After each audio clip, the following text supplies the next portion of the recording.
YouTube channel first time చూసినట్టయితే like share subscribe చేయడం మనం మర్చిపోకండి.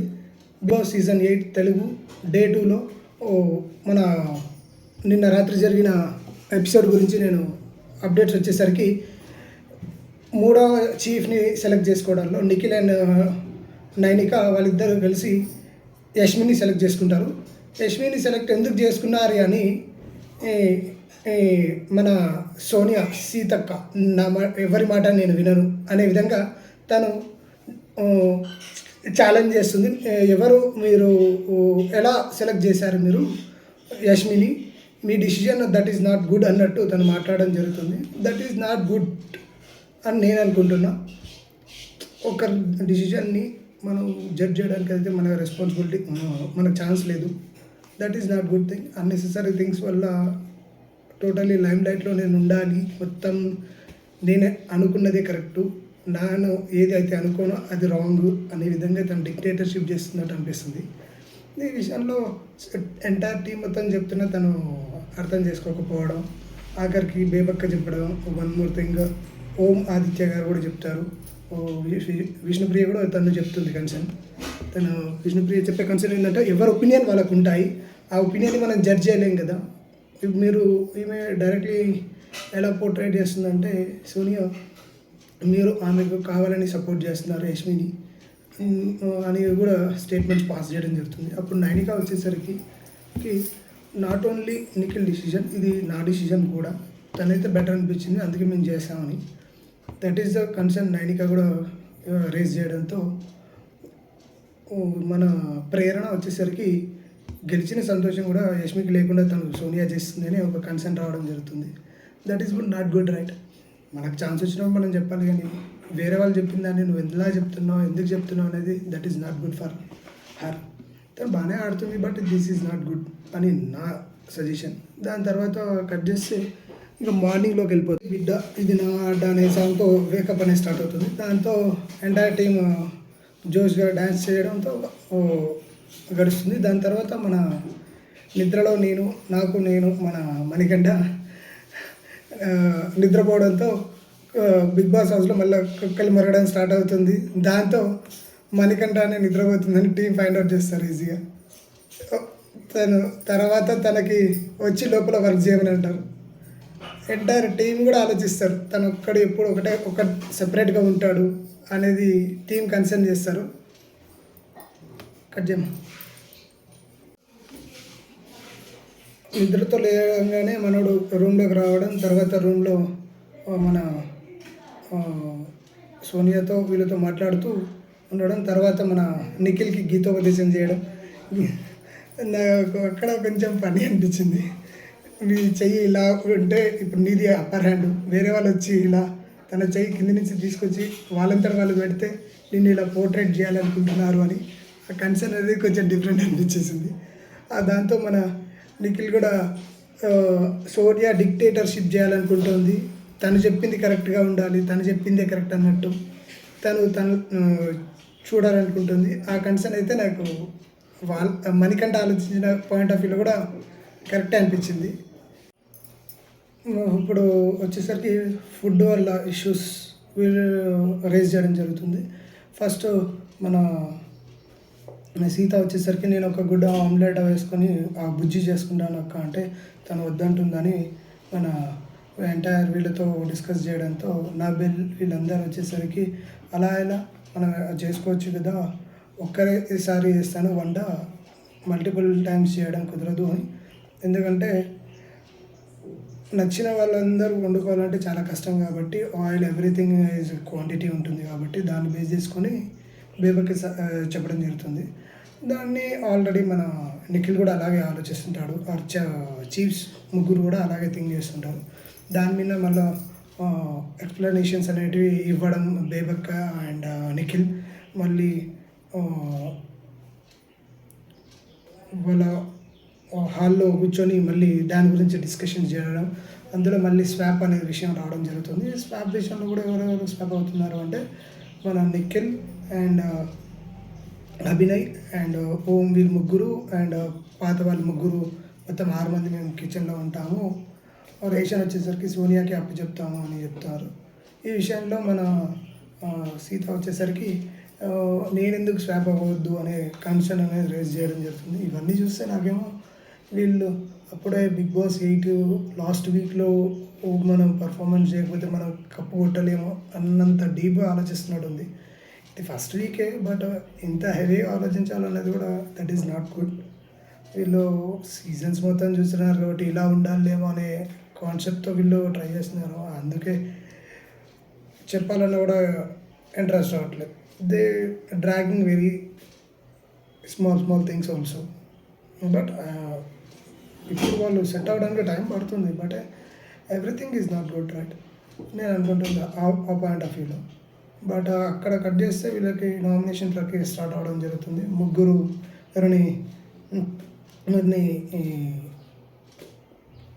నామినేషన్ రూమ్స్లో తీసుకెళ్ళి అక్కడ ముగ్గురు మిగిలిన వాళ్ళు నామినేట్ చేస్తే వాళ్ళలో ఎవరిని మీరు నామినేట్ చేయాలనుకుంటుండో వాళ్ళని మీరు తొందరగా వెళ్ళి అక్కడ ఖడ్గం ఉంటుంది, ఖడ్గాన్ని తీసుకొని వాళ్ళ ఫోటో పైన కూర్చాల్సి ఉంటుంది. ఆ విధంగా మన నామినేషన్ ప్రక్రియలో వచ్చేసరికి ఫస్ట్ సోనియా వస్తుంది. సోనియా వచ్చేసరికి బేబక్కని అండ్ ప్రేరణని నామినేట్ చేస్తుంది. అందులో మనం బేబక్కని నామినేట్ చేయడం జరుగుతుంది. నామినేషన్ కూడా బేబక్కని ఎవరు చేస్తారంటే మన యష్మి చేస్తుంది ఫాస్ట్గా వెళ్ళి. బేబక్కకి చెప్పిన రీజన్స్ ఏంటివంటే మీరు గుడ్ బట్ ఎంటర్టైన్మెంట్ బాగా చేస్తారు, బట్ వంట విషయంలో మీరు మా వంట మీకు మా ఆకలి మీకు కనిపించట్లేదా అనే సినారియోలు చూస్తున్నారు, కన్సర్న్స్ రేజ్ చేయడం. దాంతో వంట తెచ్చిన ఇబ్బందులు, అందులో కుక్కర్ తెచ్చిన ఎగపాట్లు అన్నట్టు ఆమె బేబక్కకు అక్కడ నామినేషన్ పడడం జరుగుతుంది. ప్రేరణ మాత్రం సోనియాతో మంచి డిఫెండింగ్ బాగా చేసుకుంది. డిఫెండింగ్ స్కిల్స్ అయితే ప్రేరణ దగ్గర అయితే చాలా బాగున్నాయి అనిపించింది నాకు ఈ పాయింట్ ఆఫ్ వ్యూలో. తర్వాత మనము నోబెల్ వచ్చేసరికి మనీని అండ్ బేబక్కని ఇద్దరిని నామినేట్ చేశాడు. మనీని ఏమని నామినేట్ చేశారంటే మీరు ఎక్కువ నాతో కనెక్ట్ అవ్వట్లేదు, మీరు నాతో మింగిల్ అవ్వట్లేదు, సో అందుకని మిమ్మల్ని నేను నామినేట్ చేసిన అని చెప్తాడు. ఇక బేబక్కని వచ్చేసరికి ఫుడ్ విషయంలో మీరు రెస్ట్రిక్షన్స్ పెట్టడం అవి నాకు నచ్చట్లేదు అని చెప్తాడు. బట్ అవతల వాళ్ళ పాయింట్ ఆఫ్ వ్యూలో రేషన్ అనేది మనం కంట్రోల్ చేస్తేనే కదా మనం వీకెండ్ వరకు మనకు వస్తుంది అనేది ఎంటైర్ చీఫ్స్ అండ్ బేబక్క వీళ్ళందరూ డిసైడ్ ఆలోచిస్తారు. అక్కడ మన యష్మి వచ్చి మళ్ళీ మణికంఠని కత్తితో పొడవడం జరుగుతుంది. ఇక్కడితో 2 నామినేషన్స్ అనేవి అయిపోతాయి. దాని తర్వాత వచ్చేసరికి శేఖర్ భాషా మాస్టర్ వచ్చేసరికి మణికంఠని బేబక్కని నామినేట్ చేస్తాడు. బట్ ఇక్కడ శేఖర్ భాష అండ్ మణికంఠ మధ్యలో కన్వర్జేషన్ అనేది చాలా ఫన్నీగా ఉంటుంది కొంచెం చూడ్డానికి. కానీ but I am a player అని ఒక స్టేట్మెంట్ పాస్ చేస్తాడు మణి. అక్కడ నేను కామాలు పులి స్టాప్ పెట్టాను, బట్ పర్ఫెక్ట్గా ఓకే అని నేను చెప్పట్లేదు అని మనీ చెప్పడం జరుగుతుంది. Bullet points. ఇక బేబక్కని యాజ్ యూజువల్లీ మీరు ఫుడ్ విషయంలో మీరు రెస్ట్రిక్షన్స్ చేస్తున్నారు బేబక్క అని బేబక్కని శేఖర్ భాష ట్రిగ్గర్ చేయడంతో ఇక్కడ యాజ్ యూజువల్లీ ఆల్రెడీ వీళ్ళిద్దరు నామినేట్ అయ్యారు. బట్ ఇక్కడ వేరే వాళ్ళని చేసింటే అయిపో అనేది నా ఒపీనియన్. ఇక్కడ నామినేషన్లో చేసేసరికి మన బేబక్కని తీసుకుంటారు. వచ్చేసరికి బేబక్కని అంటే మన నైనిక సెలెక్ట్ చేస్తుంది. కమింగ్ టు దాని తర్వాత మళ్ళీ నెక్స్ట్ బేబక్క నామినేషన్స్ వస్తాయి. బేబక్క నామినేషన్లో పృథ్వీ అండ్ నోబెల్ వీళ్ళిద్దరు ఉంటారు. ఈ సీన్ కన్నా ముందు వచ్చేసరికి విష్ణుప్రియ అండ్ పృథ్వీ ఇద్దరు కిచెన్లో మాట్లాడుకుంటుంటారు. నన్ను ప్రేమించవచ్చు కదా అని మన పృథ్వీకి తను ప్రపోజ్ చేస్తున్నట్టు అనిపిస్తుంది అక్కడ సినారియో. ఇంకొకటి బేబక్క పృథ్వీ ఈ విషయంలో 4th నామినేషన్ వచ్చేసరికి బేబక్క నామినేషన్ స్టార్ట్ అవుతుంది. బేబక్క నామినేషన్ వచ్చేసరికి పృథ్వీని నోబెల్ని సెలెక్ట్ చేసుకుంటుంది.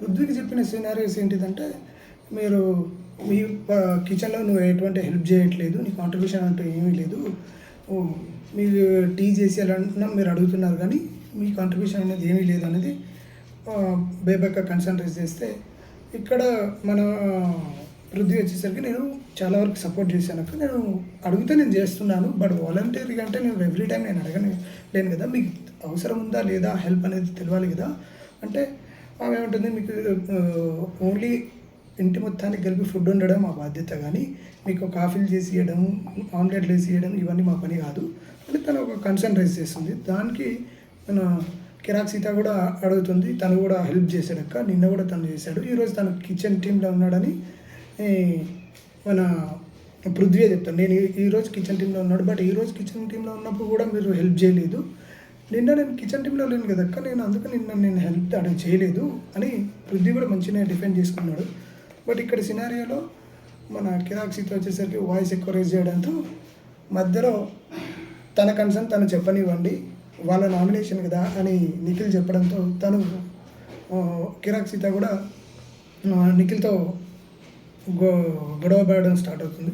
లిటరలీ ఫైట్ అన్నట్టు అనిపిస్తుంది అక్కడ అప్పుడు మన పృథ్వీ వచ్చేసరికి మీరు నామినేషన్ చేయండి, బట్ ఏంటంటే వ్యాలిడ్ పాయింట్ పెట్టి నామినేషన్ చేయండి, బుర్ర యూజ్ చేసి నామినేషన్ చేయండి, మీరు ఎలా పడితే అలా నామినేట్ చేయొద్దు అనేది కొంచెం డిస్రెస్పెక్ట్ అన్నట్టు అనిపించింది. బట్ అది మనుషులమే కదా, అప్పుడప్పుడు తప్పులు జరుగుతూ ఉంటాయి, దాన్ని మనం యాక్సెప్ట్ చేయాల్సింది. కానీ తను వెంటనే ఓం గారు పక్కనే సజెస్ట్ చేస్తారు, మీరు ఇలా వాడారు కదా అని హింట్ ఇవ్వడంతో వెంటనే మన బాడీని వితిన్ 2 minutes లోపలే తను మళ్ళీ రిటర్న్ సారీ అక్క అని తనకు చెప్పేసేస్తాడు బేబక్కకి. అక్కడితో మన అక్క నామినేషన్ అయిపోతే నెక్స్ట్ నాబెల్ని సెకండ్ నామినేషన్ చేస్తుంది. నాబెల్ని సెకండ్ నామినేషన్ చేయడానికి రీజన్ ఏంటంటే, నువ్వు యాక్టివ్గా పార్టిసిపేట్ చేయట్లేదు, నువ్వు యాక్టివ్గా ఉండట్లేదు, నువ్వు నాతో కలవలేదు అంటే మాట్లాడడానికి నీకు టైం దొరకలేదు అనుకుంటున్నాను, బట్ నేను కిచెన్లోనే ఉండడం నాకు కుదరట్లేదు, ఇంకోటి నీ వాయిస్ కూడా రేజ్ చేయట్లేదు, నువ్వు ఫైర్ అవ్వట్లేదు అంటే మన నాబెల్ అప్పుడు గట్టి అరిసి ఇల్లంతా వినబడే విధంగా అరిసి తను చెప్తుంటాడు, ఇప్పుడు నా వాయిస్ వినబడట్లేదా అని, ఈ ఫైరే కావాలని తను కొంచెం అక్కడ బేబక్క పోక్ చేసినట్టు అనిపించింది. అంటే ఆ పిచ్ టోన్ కానీ అది నాకు అట్లా అనిపించింది. అక్కడ మన వీళ్ళిద్దరు కన్సర్న్స్ చెప్పిన తర్వాత వెంటనే నిఖిల్ రెస్పాండ్ అయ్యి తను కత్తి తీసుకొని పృథ్వీని పొడుస్తాడు, పృథ్వీని నామినేషన్లో ఉండాలన్నట్టు తను పొడుస్తాడు. బట్ అక్కడ కూడా తను క్లారిటీగా ఇక్కడ నిఖిల్ సినారియో నాకు బాగా నచ్చింది, ఎందుకంటే వాళ్ళు చెప్పిన దానికన్నా నువ్వు యూజ్ చేస్తున్న ఒక వర్డ్ అది నాకు నచ్చలేదని ఇండైరెక్ట్గా హింట్ ఇచ్చేసేస్తాడు. బట్ దాన్ని కూడా మన పృథ్వీ పాజిటివ్ వేలోనే యాక్సెప్ట్ చేసినట్టు అనిపించింది నాకు అక్కడ. దాంతో బేబక్క నామినేషన్ అనేది పూర్తిగా అయిపోతూ ఉంటుంది. బట్ వీళ్ళు ఇంకా ఎక్స్ప్లెనేషన్స్ అడగడంతో బిగ్ బాస్ ఇంటర్ఫియర్ అయ్యి దిస్ నామినేషన్ ప్రక్రియ నాట్ ఎక్స్ప్లెనేషన్స్, మీరు ఎక్స్ప్లెనేషన్ చేయాలనుకుంటే తర్వాత చేసుకోండి, ఇక్కడ ఓన్లీ ఫర్ నామినేషన్స్ అని చెప్తాడు. ఇంతటితో డే 2 అనేది కంప్లీట్ అయిపోతుంది.